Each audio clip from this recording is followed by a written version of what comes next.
So before any building, open a spreadsheet, list 5 The competitor's own welcome correspondence. The listener The move isn't to build the same ladder. It's to find I did not acquire 41 refineries simultaneously. So what's the right order, and what's the rule for moving on? 2 paths, and the operator must choose deliberately. On the fast path, Right. Stack assembled. Now traffic. the transitions. 5 tiers are not a ladder until the rungs are connected.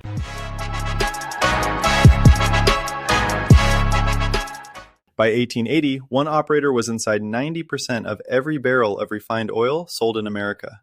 He didn't get there by refining oil. He got there by owning the route. He's sitting in the study. If you had $1,000 and a laptop today, what would you actually do? That's the show. This week, the man who turned a Cleveland bookkeeping ledger into the first vertical monopoly. He started as a 16-year-old commission clerk on a Cleveland produce dock at $4 a week. By 43, he had built the country's first industrial trust, controlled 14 states worth of pipeline, and had become the richest American who would ever live. John D. Rockefeller. I bought into my first refinery in 1865. $4,000, half of it borrowed from my father at 10% interest, written as a proper loan. I was 26. The work, in those years, was thought to be the refining itself. One purchased crude, distilled it into kerosene, and sold what remained. I refined. I watched the freight bill consume the margin. In 1872, I negotiated the South Improvement Scheme, a per-barrel rebate from the railroads on my own oil, and a per-barrel drawback on the oil of my competitors. The public outcry killed the scheme inside of 6 months. The principle, however, held. The route mattered more than the refinery.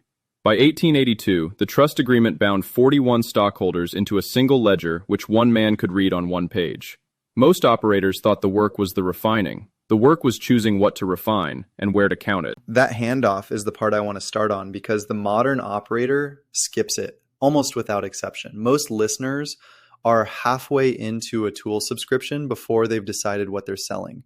You said the work was choosing what to refine. In 1865, what was the audit you ran on kerosene specifically before the $4,000 went anywhere? 4 conditions, each examined plainly before a dollar moved.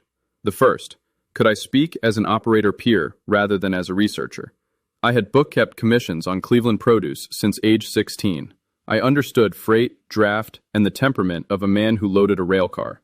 Kerosene as a commodity was within my reach. The second was the buyer already paying. By 1865, whale oil illumination had collapsed, and kerosene had become the standard lamp fuel in nearly every American household with the means to light a room after sundown. People were not deciding whether to pay for indoor light. They were deciding whom to pay.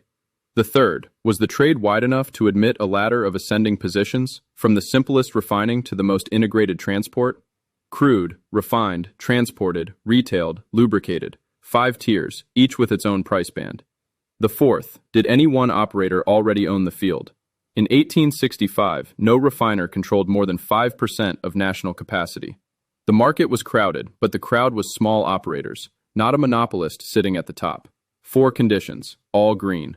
I bought the refinery the same year. So in 2026 terms, a single page, 3 candidate niches across the top, and 4 yes or no rows under each. Can I speak as an operator? Are people already paying? Does it admit 4 or 5 ascending tiers? And is the attention not already monopolized by one mega creator? Niches that score 4 greens go through to validation. The others get crossed out the same afternoon. What does validation actually look like? Because most listeners don't have 1865 oil markets to walk into. 3 tests, all free, each completed in under an hour. The first, search the public course directories, Udemy, Skillshare, for the niche. The threshold to clear is at least 5 courses, listing 1,000 or more enrollments, priced at $50 or above. 5 courses on one screen, each with 1,000 paying buyers, at a price the buyer agreed to. That is $250,000 of validated demand, legible without leaving one's chair. The second, 1 hour spent on the relevant subreddit and on the 2 or 3 niche forums. One counts threads in the last 90 days where the user describes a problem the niche addresses. Pain density. If the threads are sparse, the audience is sparse. The third, Google Trends, 5-year direction. Flat or rising is acceptable. 3 or more years of decline is a refusal. The market is leaving, and one's ladder is being built on a sandbar. All 3 tests pass, or one picks a different niche. I should be playing on a related discipline. 1 niche, not 3. The most common error at this stage is to pick 2 niches in parallel, a hedge against picking the wrong one. The hedge produces, 3 months on, 2 half-built ladders and conversion data on neither. In 1865, I refined kerosene, only kerosene. Lubricants and naphtha came years later, after refining was decisively dominated. The 90-day single niche cap I will return to at the close. It begins here, on the day of the pick. Right. 1 niche, 4-gate audit, 3 free tests, 1 afternoon. I'll be honest about why this one specifically, because I almost picked the wrong niche, twice. The play I ran that actually worked was a Notion template store. I built it tight on purpose. Productivity templates for early stage SaaS founders. 1 buyer shape, narrow as a stripe. Cleared around 40 grand off a stack I made in 2 weekends. The reason it worked is that I did not pick templates as a niche. I picked 1 buyer shape inside templates, and the 4-gate test was the only reason I got there. So when you say 1 niche, that is exactly the rule I missed twice before I got it right. This is play 2 of 7 in something we've put together called the Old Money Playbook. 7 plays the original operators ran, 7 modern tactics, free, links in the description. So, niche picked. The next thing the listener actually does is what? The error of the first-time operator is to invent a ladder. The niche he just picked already has a working ladder running through it, built by the operators who arrived before him. His task is to map the existing structure, not author a new one. In 1870 through 1872, before the South Improvement negotiations, I documented every operating refiner's per barrel cost, every railroad's freight rate, every gathering line capacity in the producing regions. By the time I sat across the table from the railroad presidents in 1872, I could quote each competitor's freight bill from memory. The map preceded the move. The scheme worked because the map was complete. Without the map, it would have been a bluff. So before any building, open a spreadsheet, list 5 competitors who are actually making money in the niche, and document what each one is selling at every tier. What's the documentation method? Where does the data actually live? The competitor's own welcome correspondence. The listener picks 5 operators in his niche, active in the last 90 days, visible audience, demonstrable revenue signal. He opens a single sheet, 5 rows, 1 per operator. 5 columns, 1 per tier, magnet, tripwire, core, high ticket, recurring. He subscribes to all 5 with a throwaway electronic address held separate from his own. He waits 14 days. The standard reference shape across nearly every modern niche is plain: a free magnet at tier 1, a small introductory offer between $17 and $47 at tier 2, a central offer between $97 and $497 at tier 3, a high-ticket program between $1,000 and $3,000 at Tier 4, a recurring or done-for-you arrangement at Tier 5. During those 14 days, each operator's welcome sequence will fire, typically deliver, bridge, then a pitch for the central offer. The full ladder reveals itself in the correspondence. The video descriptions on each operator's channel disclose the high-ticket application links. The checkout pages disclose order bumps and immediate upsells. 2 hours of subscription, 1 hour of careful reading, and the entire competitive ladder is on one page. And the move isn't to build the same ladder. It's to find the empty cell. Precisely. The pattern is consistent. Tier 1, every operator gives away a magnet. Tier 3, the central offer is crowded. Nearly everyone lives there. Tiers 2 and 4 are commonly thin. The $17 to $47 tripwire is structurally underbuilt because most operators skip it. The $1,000 to $3,000 high ticket is rare in niches under $5 million in annual revenue. The empty cell on the matrix is the listener's slot. The first instinct of a new operator is wrong on this point. He sees the empty Tier 5 and reaches for it, hoping to seed a recurring program from a cold start. Tier 5 does not seed cold. The slot to occupy is the empty Tier 2. Cheap to build, fast to validate, proves the niche's appetite for paid product before any larger commitment is required. One discipline on the mapping itself. The listener does not buy the competitor's products during these 14 days. He subscribes, he documents, he does not pay. A $497 competitor course bought as research is a $497 audition for the costume he is trying not to wear. The intent is to slot, not to imitate. Right. 14-day window, throwaway address, 5 rows by 5 columns, fill in cells from the welcome sequences as they arrive. By day 14, the empty cell tells you where to start. So that's the niche and the slot inside the niche. Now the actual building. Most listeners try to ship all 5 tiers in 30 days. Walk us through what you actually did, instead of the parallel acquisition picture that's in the books. I did not acquire 41 refineries simultaneously. The popular telling compresses 7 years into a single move. The truth is clusters, in sequence. Cleveland in 1872, the home market, the demonstrated margin, the operators I had personally measured against my own books for a decade. Pittsburgh in 1875, Philadelphia in the same year, New York in 1877, Baltimore in 1878. Each cluster, only after the prior one's per-gallon margin had stabilized to what my own ledger considered tolerable. One does not move while the prior move is still bleeding.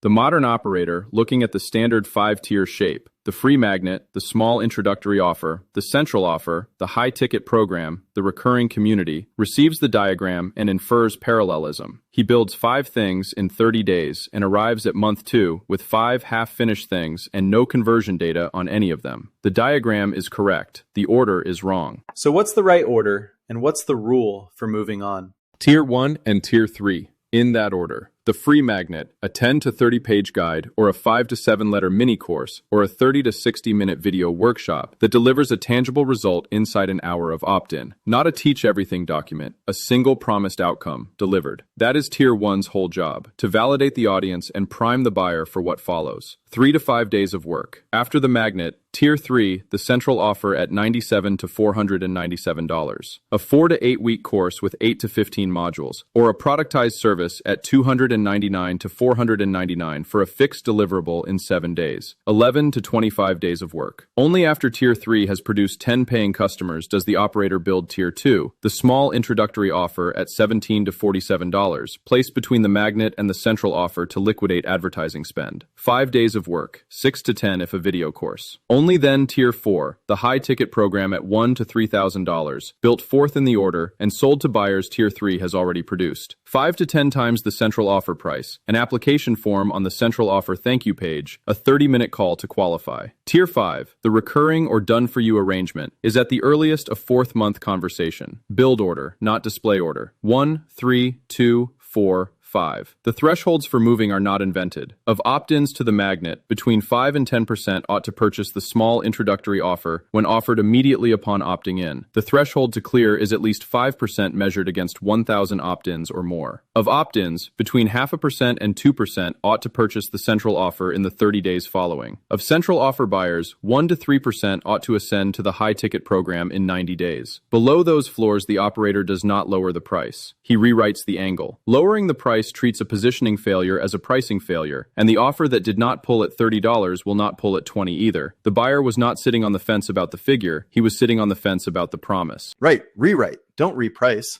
I want to be plain about the cash side because I made the exact wrong call once. When I ran the Shopify supplements brand, I priced the first bottle for what competitors were charging, not for what it actually cost me to acquire and reship the buyer. Underpriced the SKU by about $4. By the time I caught it, 3 months of runway had disappeared. The whole reason I care about this specifically, the ledger discipline, is that I did not have one, and the absence cost me the business. So when you say write the floor before you scale the spend, that is the line I hear.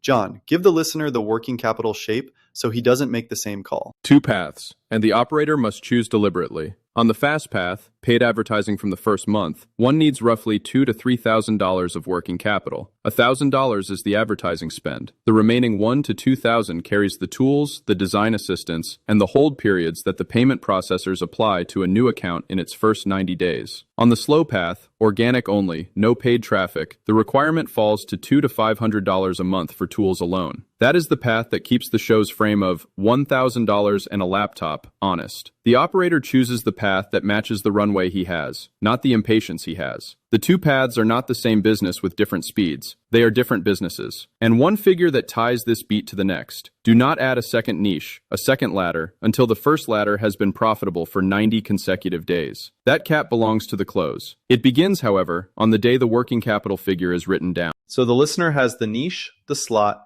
the build order, the floors, the cash discipline. He sits down on Saturday morning and opens his laptop. What's the actual move with the tools? And what's he about to spend his first 60 days doing wrong if he doesn't hear this part. He is about to spend the first 60 days choosing tools, not shipping tiers. That is the modal failure of this play.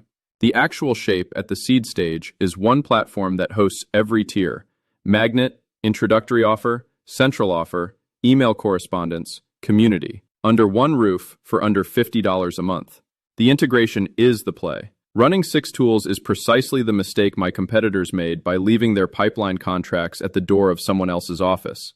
Those contracts went to that office, not to mine, every month until I built my own pipeline. The inventory problem is solved by one book, not 7. In your day, one platform handles the lot. The opt-in form, the welcome sequence, the sales page, the checkout, the community. One ledger. One operator can read it before lunch. The seed stage tool that does what John's describing is System, French founder, an actual free tier up to 2,000 contacts, covers funnel and email and checkout and community on one dashboard. That's the platform Rockefeller would reach for if you were starting from a kitchen table today. If you want to look at it, it's oldmoneyplaybook.com/system. John, keep going on the moves inside it. 5 clicks across one platform. The operator opens the free tier. He builds the Tier 1 opt-in form on the page builder. He wires it to a welcome sequence. 3 letters: deliver, bridge, pitch the central offer. He builds the Tier 3 sales page and checkout on the same dashboard. He connects his payment processor in the integrations panel. The free tier carries him to 2,000 contacts. At roughly $27 a month, the next tier opens 5,000 contacts and 10 funnels. At $47, he gains the automation rules he will need at his first paid traffic. At $97, the contact ceiling lifts entirely. He does not pay the ceiling tier until his contacts have outgrown the prior one. Capacity is not purchased in advance of the leak. And on the comparison question, people are going to ask about Kajabi or Thrivecart. Where do those fit, if at all? Those become defensible additions at perhaps $3,000 a month of recurring revenue, not seed stage replacements. Kajabi, at around $149 a month, is a more polished course experience. Thrivecart, paid one time, is a checkout specialist with a strong order bump grammar. Both earn their place after the central offer is converting, and the operator has a reason to specialize a single step rather than carry the whole loop on one platform. If he replaces the integrated platform with 5 separate tools at the seed stage, he reverses the move I just described. The differential is roughly $320 a month, paid to other people, every month, until his recurring revenue absorbs it. Most operators never reach the month where it would be absorbed. Right. Stack assembled. Now traffic. Because the tool sitting on the kitchen table doesn't pull buyers by itself. The listener has built Tier 1 and Tier 3 on the free tier. He's looking at week 7. What's the path pick? The fork is decided by capital and runway, not by preference. The fast path, paid meta advertising, $50 to $100 a day, requires the $2,000 to $3,000 working capital figure I named earlier and a 60-day runway through the loss-making first month. The cost per lead targets are under $3 in a tight niche, under $7 in a broader one. The tripwire conversion floor of 5% is the gate. Illustrative arithmetic the listener should commit to memory before he funds the account. $1,000 of advertising at $3 per lead produces in the order of 330 leads. At a 5% conversion to a $30 tripwire, that is roughly $510 returned in the first 30 days. Half of one's advertising spend back in the first month. The remainder of the cost recovers from sales of the central offer over the following 60 days. That is the working shape of the model. It is not the failure of the model. It is the model. The slow path, no paid traffic, requires no advertising capital. The operator publishes a content cluster of 5 to 10 search-targeted articles over 90 days. He posts daily on whichever single text platform his niche occupies, typically X or LinkedIn, for the categories the listener is likely to enter. He secures guest appearances on larger niche correspondences. The slow path keeps the show's frame of $1,000 and a laptop honest. What the operator does not do is run both paths simultaneously before either has been dialed in solo. Split attention produces 2 half-built channels and conversion data on neither. The decision rule is plain. $1,000 and a tight runway, slow path, layered with paid in month 3 once the central offer's revenue lands. 3 to 5,000 and a 60-day runway, fast path. The listener picks one, today. He does not pick it between them for 6 weeks. The picketing itself is a tax he cannot afford. One earlier episode of this show covered the rendering of the advertisements themselves. 100 variants in an afternoon, the kill discipline, the broad targeting frame. That work assembles the creative. This work points it at the opt-in. And there's one piece I want you to be plain about before any of this points at paid traffic. The sending domain. Email arrives at a destination because the destination believes the sender is a known correspondent. A fresh domain with no prior history is treated as suspect. And by suspect, I mean placed in the promotions folder or the spam folder, where the open rate falls by half. Before the first paid traffic is pointed at the magnet, the domain wants 14 to 30 days of warming.